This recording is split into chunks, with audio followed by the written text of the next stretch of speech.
Hello friends, good afternoon and welcome back to my channel. So ಇವತ್ತು ನಾನು ಮಧ್ಯಾಹ್ನದಿಂದ ಲಾಗ್ನ start ಮಾಡಿದ್ದೀನಿ. ಸೊ ಇವತ್ತು ಶಿವರಾತ್ರಿ ಹಬ್ಬ, ಎಲ್ಲರಿಗೂ ಶಿವರಾತ್ರಿ ಹಬ್ಬದ ಹಾರ್ದಿಕ ಶುಭಾಶಯಗಳು. ಆ್ಯಂಡ್ ಇವಾಗ ಸ್ವಲ್ಪ ಮಧ್ಯಾಹ್ನ ಲಂಚ್ಗೆಲ್ಲ ಪ್ರಿಪೇರ್ ಮಾಡ್ಕೊಂಡು ಇವತ್ತು ಈವ್ನಿಂಗು ಟೆಂಪಲ್ ಹೋಗೋಣ ಅಂದ್ಕೊಂಡಿದ್ದೀವಿ. ಸೊ ಇವಾಗ ನಾನು ಮಧ್ಯಾಹ್ನ ಲಂಚ್ಗೆ ಪ್ರಿಪೇರ್ ಮಾಡ್ಕೊಳ್ತಾ ಇದ್ದೀನಿ. ಸೊ ಮಧ್ಯಾಹ್ನ ಸಿಂಪಲ್ಲಾಗಿ ನಾನು ಪುಳಿಯೋಗರೆ ಮಾಡ್ಕೊಂಡಿದ್ದೆ. ಸೊ ಪುಳಿಯೋಗರೆ ಜೊತೆಗೆ ಸ್ವೀಟ್ ಏನಾದರೂ ಮಾಡೋಣ ಅಂತ ಹೇಳ್ಬಿಟ್ಟು ಶಾವಿಗೆ ಪಾಯಸ ಮಾಡಿದ್ವಿ ಅಷ್ಟೇ. ಜೊತೆಗೆ ಪುಳಿಯೋಗರೆ ಜೊತೆಗೆ ಕರ್ಡ್ ತರಿಸ್ಕೊಂಡಿದ್ವಿ. So puliyogare with curd and sweet shavige payasa ಮಾಡ್ಕೊಂಡಿದ್ವಿ ಅಷ್ಟೇ. ಸೊ ಯಾವುದೇ ಹಬ್ಬ ಆಯಿತು ನಾನು ಸಿಂಪಲ್ಲಾಗೇ ಅಡುಗೆ ಎಲ್ಲ ಮಾಡ್ಕೊಳ್ಳೋದು. ಪೂಜೆನೂ ಅಷ್ಟೇ ತುಂಬಾ ಸಿಂಪಲ್ಲಾಗಿ ಮಾಡ್ತೀವಿ. ಪೂಜೆ ಮಾಡಿಬಿಟ್ಟು ಟೆಂಪಲ್ಗೆ ಹೋಗ್ತೀವಿ ಅಷ್ಟೇ. ಯಾವುದೇ ಒಂದು ಫೆಸ್ಟಿವಲ್ ಆದರೂ ನಮ್ಮ ಮನೇಲಿ ಇಷ್ಟೇ ನಾವು ಸೆಲೆಬ್ರೇಷನ್ ಮಾಡ್ಕೊಳ್ಳೋದು. ಹಾಗೆ ಇಲ್ಲಿ ನಮ್ಮ ಚಂದನ ಸ್ನಾನ ಎಲ್ಲ ಮುಗಿಸ್ಕೊಂಡು ಬಂದು ಇವಾಗ ರೆಡಿ ಆಗಿಬಿಟ್ಟು ಪೂಜೆ ಮಾಡ್ತಾ ಇದ್ದಾಳೆ. ಇನ್ನೇನು ಪೂಜೆ ಆದ ತಕ್ಷಣ ನಾವು ಟೆಂಪಲ್ಗೆ ಹೊರಡಬೇಕು.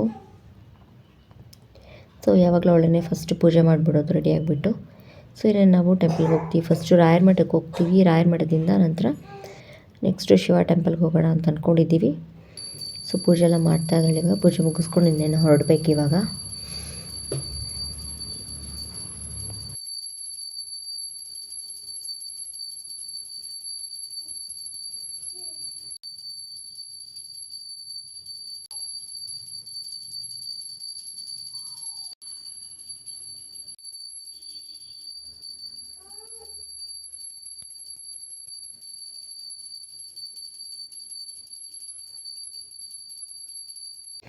ಆ್ಯಂಡ್ ಹಾಗೆ ನಾವು ಮನೆಯಲ್ಲಿ ಪೂಜೆ ಮುಗಿಸ್ಕೊಂಡು ಡೈರೆಕ್ಟಾಗಿ ರಾಯರ ಮಠಕ್ಕೆ ಬಂದ್ವಿ. ರಾಯರ ದರ್ಶನ ತೊಗೊಂಡಾದ ನಂತರ ನಮ್ಮನೆ ಹತ್ರ ಒಂದು ಶಿವ ಟೆಂಪಲ್ ಇದೆ. ಸೊ ಒಂದು 2-3 ಶಿವ ಟೆಂಪಲ್ ಇದೆ. ಬಟ್ ಇದು ನಮಗೆ ಸ್ವಲ್ಪ ಹತ್ರ ಆಗುತ್ತೆ ಅಂತ ಹೇಳ್ಬಿಟ್ಟು ಸೊ ನಾವು ಈ ಶಿವ ಟೆಂಪಲ್ಗೆ ಬಂದ್ವಿ.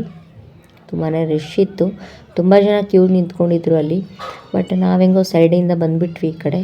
ಸೊ ಅದೇನೋ ನಮಗೆ ಬೇಗನೆ ದರ್ಶನ ಸಿಕ್ಬಿಡ್ತು. ಜಾಸ್ತಿ ಕ್ಯೂ ಅಲ್ಲಿ ನಿಂತ್ಕೊಳ್ಳೋಕ್ಕೆ ಅವಕಾಶ ಆಗಲಿಲ್ಲ ನಮಗೆ. ಡೈರೆಕ್ಟಾಗಿ ಒಳಗಡೆ ಬಂದುಬಿಟ್ವಿ ನಾವು. ದರ್ಶನ ಎಲ್ಲ ಆಯಿತು, ತೀರ್ಥ ಪ್ರಸಾದ ಎಲ್ಲ ಆಯಿತು. ದರ್ಶನ ಮುಗಿಸ್ಕೊಂಡು ಇನ್ನೇನು ಇವಾಗ ನಾವು ಮನೆ ಕಡೆ. ಆ್ಯಂಡ್ ನಾನು ಮನೆಗೆ ಬಂದುಬಿಟ್ಟು ಇಲ್ಲಿ ಡಿನ್ನರ್ಗೆ ಪ್ರಿಪೇರ್ ಮಾಡ್ಕೊಳ್ತಾ ಇದ್ದೀನಿ. ಆ್ಯಂಡ್ ನನ್ನ ಪಾಪುಗೆ ಕೂಡ ಫುಡ್ನ ಪ್ರಿಪೇರ್ ಮಾಡಿ ಇಟ್ಟಿದ್ದೀನಿ. ಸೊ ಫಸ್ಟ್ ಅವ್ಳಿಗೆ ಊಟ ಮಾಡಿಸ್ಬಿಟ್ಟು ನಂತರ ನಾವು ಕೂಡ ಊಟ ಮಾಡ್ಕೋಬೇಕು. ಸೊ ಅವ್ಳಿಗೆ ಊಟ ಎಲ್ಲ ಮಾಡಿಸ್ಬಿಡ್ತೀನಿ ಫಸ್ಟ್ ನಾನು, ಯಾಕಂದರೆ ಅವ್ಳು ನಿದ್ದೆ ಮಾಡ್ಕೊಂಬಿಡ್ತಾಳೆ ಅದಕ್ಕೋಸ್ಕರ. ಆ್ಯಂಡ್ ಅವ್ಳಿಗೆ ಊಟ ಎಲ್ಲ ಮಾಡಿದಾದ ನಂತರ ಸಿಂಪಲ್ಲಾಗಿ ರೈಸ್ ಮತ್ತು ಬೇಳೆ ಸಾಂಬಾರು ಮಾಡ್ಕೊಂಡಿದ್ವಿ. ಸೊ ಊಟ ಎಲ್ಲ ಮುಗಿಸ್ಕೊಂಡ್ವಿ. ಇದು ನಮ್ಮ ಶಿವರಾತ್ರಿ ಹಬ್ಬದ ಆಚರಣೆ ಆಗಿತ್ತು. ಸೊ ಈ ಥರ ವಿಡಿಯೋನ ಇಲ್ಲಿಗೆ ಎಂಡ್ ಮಾಡ್ತಾ ಇದ್ದೀನಿ. ನೆಕ್ಸ್ಟ್ ವಿಡಿಯೋದೊಂದಿಗೆ ಸಿಗ್ತೀನಿ. Until then take care and thank you for watching.